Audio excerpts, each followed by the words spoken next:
Hello everyone, welcome to Mehta classes. बच्चों, आज हमारी हरियाणा जीके की 4th रिवीजन क्लास रहेगी। शुरू करते हैं। निम्न में से कौन सा स्थल नाथ संप्रदाय से संबंधित है? तो इसका जो आंसर रहेगा वो रहेगा स्थल बोहर, जो है आपका संप्रदाय से संबंधित है। ये कहाँ पर है? ये आपका रोहतक जिले के बोहर गांव में है। गुरुद्वारा नीम साहिब किस सिख गुरु से संबंधित है? तो ये जो है बच्चों गुरु तेग बहादुर से संबंधित है। गुरु तेग बहादुर की याद में बच्चों एक गुरुद्वारा और है, वो कहाँ है? आपका थानेसर है, जिसका नाम है नौवीं पातशाही। नौवीं पातशाही। बात करते हैं गुरुद्वारा नीम साहिब, ये कहाँ पर है? ये आपका बच्चों कैथल के प्रताप गेट पर है। अब इसका नाम नीम साहिब क्यों पड़ा? गुरुद्वारा नीम साहिब क्यों पड़ा इसका नाम?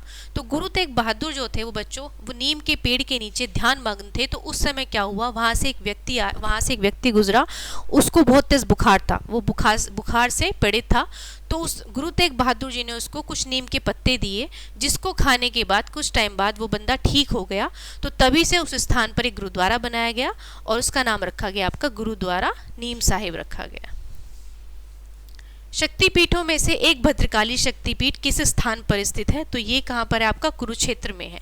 बताया जाता है बच्चों, जो हमारी माता थी, ये भद्रकाली जो थी, उनका जो दाएं घुटना था, दाएं घुटने का टुकड़ा जो था बच्चों, वो गिर गया था वहां पर। और बताया जाता है भगवान कृष्ण और बलराम, इनका मुंडन भी इस मंदिर में हुआ था।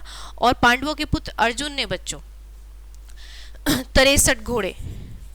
63 घोड़े अर्पित करने के लिए बोला था इस मंदिर में। उन्होंने बोला था, उन्होंने मन्नत मांगी थी कि अगर वो युद्ध में जीत जाते हैं तो वो 63 घोड़े यहाँ पर चढ़ाएंगे। तो तब से बच्चों आज तक यहाँ पर सोने और चांदी के घोड़े चढ़ाए जा रहे हैं। निम्न में से कौन सा मंदिर महेंद्रगढ़ में स्थित है? तो आपके ये तीनों मंदिर ही बच्चों महेंद्रगढ़ में है। कैथल स्थित 11 रुद्री शिव मंदिर का मूल निर्माण किसने करवाया था? तो महाराज युधिष्ठिर ने करवाया था। महाराज युधिष्ठिर ने करवाया था। पलवल में स्थित प्रसिद्ध मंदिर कौन सा है? तो पंचवटी मंदिर जो है आपका ये पलवल में है। तो पंचवटी मंदिर जो है आपके पंचवटी आश्रम में है। और यहाँ पर बच्चों पांडवों ने वनवास के टाइम आराम किया था यहाँ पर, और यहाँ पर रक्षाबंधन का मेला भी लगता है। किलोई मंदिर कहाँ स्थित है? किलोई मंदिर आपका रोहतक में है। किलोई मंदिर को बच्चों शिव मंदिर भी कहते हैं, ठीक है। वहाँ के जो गांव के जो लोग हैं इस मंदिर को शिव मंदिर भी कहते हैं, ठीक है। फल्गु तीर्थ कहाँ स्थित है? तो फल्गु तीर्थ आपका कैथल में है। तो फल्गु तीर्थ जो आपका फरल गांव में है बच्चों, कैथल के फरल गांव में है। यहाँ पर बच्चों सोमवती अमावस्या के दिन यहाँ पर मेला भी लगता है। जब अमावस्या आती है, सोमवती अमावस्या आती है, तो यहाँ पर मेले का आयोजन भी किया जाता है। डीगल का शिवालय कहाँ स्थित है? तो डीगल का शिवालय आपका झज्जर में है। झज्जर में है। अगर पूछ लिया जाए आपसे कि जोगी सेठ की हवेली, ये क्वेश्चन आ जाता है बच्चों, जोगी सेठ की हवेली, जोगी सेठ की हवेली ये कहाँ है आपकी? ये भी आपकी डीगल गांव में है।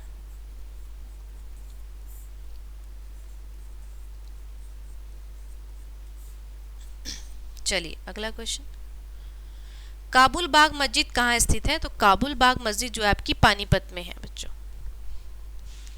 रेवाड़ी की लाल मस्जिद किसके शासनकाल के दौरान बनाई गई थी? तो जो रेवाड़ी की लाल मस्जिद बच्चों अकबर का शासन था उस समय बनाई गई थी।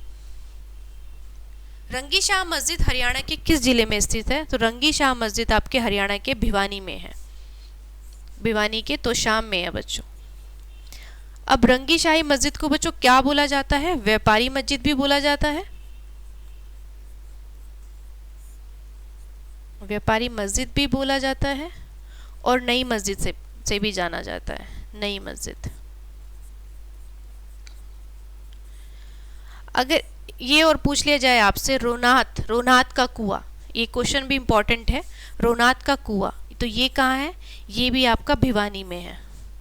रोनाथ का कुआं भिवानी के रोनाथ गांव में है।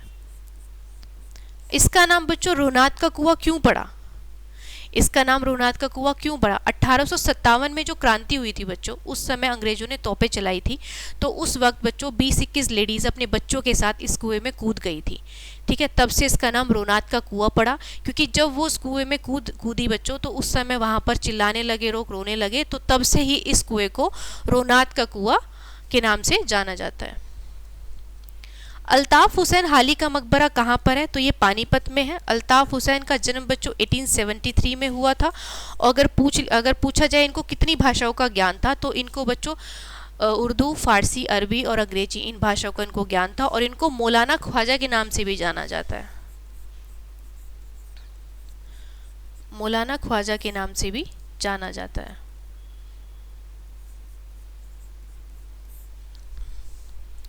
हरियाणा का ऐतिहासिक भव्य मकबरा किस जिले में है जिसका संबंध शेख चिल्ली से है? तो ये आपका थानेसर में है, थानेसर में रहेगा। ख्वाजा खिज खान का मकबरा किस पत्थर से बना हुआ है? तो उनका जो मकबरा है बच्चों वो लाल पत्थर से बना हुआ है। और बनवाया किसने था? इब्राहिम लोदी ने बनवाया था। इब्राहिम लोदी ने बनवाया था। और ये कहां पर है? ये आपका सोनीपत के जाटवाड़ा में है।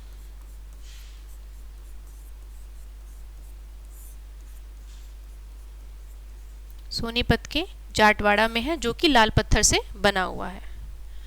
इब्राहिम खान के मकबरे की आकृति कैसी है? तो गुंबदकार उसकी आकृति है। 40 हाफिज का मकबरा कहाँ स्थित है? तो ये आपका हिसार में रहेगा। 40 हाफिज का मकबरा आपका हिसार में रहेगा। भू अली शाह कलंदर की दरगाह किस जिले में स्थित है? तो ये आपकी पानीपत में रहेगी। इनकी दरगाह बच्चों करनाल में भी है, करनाल में भी है और कुंजपुरा में भी है। पांचों पीर की मजार हरियाणा के किस जिले में है? तो पांचों पीर की मजार आपके हरियाणा के मधुबन के पास में है बच्चों, पांचों पीर की मजार आपकी। अरावली गोल्फ मैदान हरियाणा के किस जिले में बना हुआ है? तो ये बना हुआ है आपका फरीदाबाद में। ये जो बच्चों अरावली गोल्फ मैदान जो है ये अमेरिका में स्टीफन गोल्ड मैदान है, उस पर डिजाइन किया गया हुआ है। स्टीफन गोल्ड मैदान पर डिजाइन किया हुआ है ये। पिंजौर में स्थित गार्डन का नाम क्या है? तो यादवेंद्र गार्डन का नाम है। इसको बच्चों मुगल गार्डन भी कहते हैं। और ये 7 लेयर्स में बना हुआ है। आप जाके देखेंगे तो आपको दिखाई देगा, पहले शीश महल है, फिर आप सीढ़ियों से नीचे जाएंगे आपको जल महल, फिर नीचे जाएंगे आपको शीश महल, रंग महल, ये सब चीज़ें दिखाई देंगी। इसको मुगल गार्डन भी कहा जाता है और इसको कश्मीर का शालीमार बाग भी कहा जाता है। ठीक है। और बच्चों यहाँ पर हर साल बच्चों जुलाई महीने में आम का मेला भी लगता है। और इस मेले की शुरुआत बच्चों 1992 में हुई थी। पानीपत से 5 किलोमीटर दूर सोनाली रोड पर स्थित काला अम्ब किस प्रकार का स्थल है? तो ये ऐतिहासिक युद्ध स्थल है बच्चों, ऐतिहासिक युद्ध स्थल है। तिलियार नामक पर्यटन स्थल हरियाणा के किस जिले में स्थित है? तो ये आपका रहेगा रोहतक में। ठीक है। ये जो झील बनी हुई है बच्चों ये टाइलों से बनी हुई है और ये 123 एकड़ में फैली हुई है। टाइलों से ये झील बनाई गई है। मछुआरे का स्वर्ग किसे कहा जाता है? तो हथनी कुंड को बच्चों मछुआरे का स्वर्ग कहा जाता है। हरियाणा में नई पर्यटन नीति कब घोषित की गई थी? तो वर्ष 2000 में की गई थी। आपके वर्ष 2008 के बारे में बात करें तो क्या हुआ था 2008 में बच्चों? आपका आईटी पार्क, पंचकुला में आईटी पार्क की शुरुआत 2008 में हुई थी। आपकी GJU यूनिवर्सिटी जो है आपकी हिसार में जो यूनिवर्सिटी है ये बच्चों पहले कॉलेज था, लेकिन 2008 में इसको यूनिवर्सिटी घोषित कर दिया गया। ठीक है। एक आपका पॉलीथीन पर बैन कब लगा था? 2008 में पॉलीथीन पर बैन लगा था। और एक आपके पलवल जिले की स्थापना भी आपकी बच्चों 15 अगस्त 2008 को हुई थी। 15 अगस्त 2008 को हुई थी। नई पर्यटन नीति 2008 में निम्न में से किसको विकसित करने पर ध्यान केंद्रित किया गया है? तो एडवेंचर फॉर्म और मेडिकल टूरिज्म और होटल, इसका आंसर रहेगा ये सभी। हरियाणवी भाषा लिखने के लिए किस लिपि का उपयोग किया जाता है? तो हरियाणवी भाषा लिखने के लिए बच्चों देवनागरी लिपि का उपयोग किया जाता है। हरियाणवी भाषा की उत्पत्ति निम्न में से किसके अनुसार पश्चिमी हिंदी से हुई है? तो नानक चंद्र शर्मा इसका आंसर रहेगा। हरियाणा के सर्वाधिक क्षेत्र में बोले जाने वाली कौन सी बोली है? कौन सी जो ऐसी भाषा है जो ज्यादातर हरियाणा में बोली जाती है, कौन कौन से ज़िले में बोली जाती है, तो इसके जो आंसर रहेगा आपका बांगरू, इसका आंसर रहेगा। ये आपके करनाल में, जींद में, आपके हिसार में, सोनीपत में ये भाषा बोली जाती है। इसको बच्चों देसी बोली के नाम से भी जानी जाती है। आपकी जो बांगरू है वो देसी बोली के नाम से भी जानी जाती है। कोरवी किस बोली का प्रारूप मानी जाती है? तो कोरवी आपकी खड़ी बोली का प्रारूप मानी जाती है। मेवात में बोले जाने वाली हरियाणवी भाषा पर किस भाषा का प्रभाव नहीं है? बताइए बच्चों, कौन सी भाषा नहीं बोली जाती?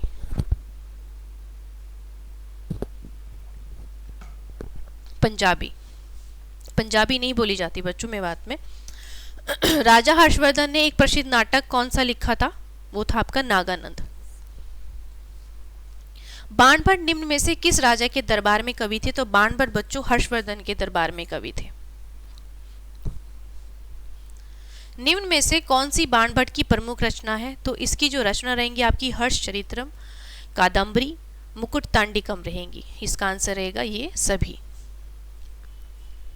निम्न में से कौन अमर चरित्र महाकाव्यम के रचयिता हैं?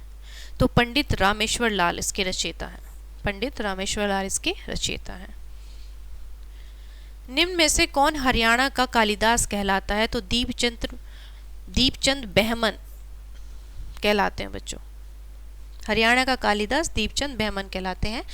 गद्य साहित्य के अंतर्गत निम्न में से किसे शामिल किया गया है? तो गद्य साहित्य में बच्चों जीवन चरित्र, रूपक, उपन्यास व भाषा साहित्य। इसका जो आंसर रहेगा उपरोक्त सभी। हरियाणा के प्रसिद्ध साहित्यकार शमीम शर्मा का संबंध किस जिले से है? तो उनका जो संबंध है वो हिसार से है। शमीम शर्मा जो है आपके हिसार से हैं। निम्न में से कौन हरियाणा का प्रमुख निबंधकार है? तो डॉक्टर हरीशचंद्र वर्मा, जगदीश कौशिक और डॉक्टर जय भगवान गोयल, ये इसका आंसर रहेगा। निम्न में से कौन सी आचार्य विनय मोहन शर्मा की प्रमुख रचना है? तो उनकी जो रचना है वो आपकी दृष्टिकोण, साहित्य शोध और आपका रेखा और रंग। तो इसका आंसर रहेगा ये तीनों।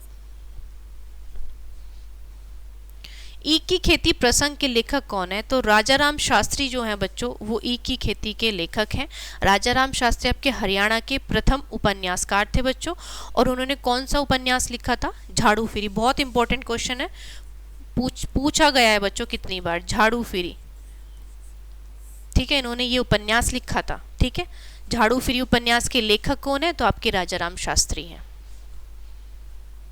हरियाणा के प्रथम सफल उपन्यासकार का नाम क्या है? उसका नाम है बच्चों मोहन चोपड़ा। माटी का मोल उपन्यास के लेखक कौन है? तो माटी के मोल उपन्यास के लेखक बच्चों आपके कौन रहेंगे? जय नारायण कौशिक। जय नारायण कौशिक जो हैं आपके माटी का मोल उपन्यास के लेखक हैं। भाई संतोख सिंह की प्रमुख रचना निम्न में से कौन सी है?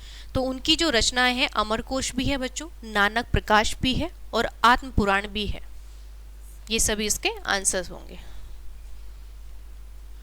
रणबीर प्रकाश रचना के लेखक कौन है? तो रणबीर प्रकाश रचना जो लिखी है बच्चों वो लिखी है मनमोहन ने।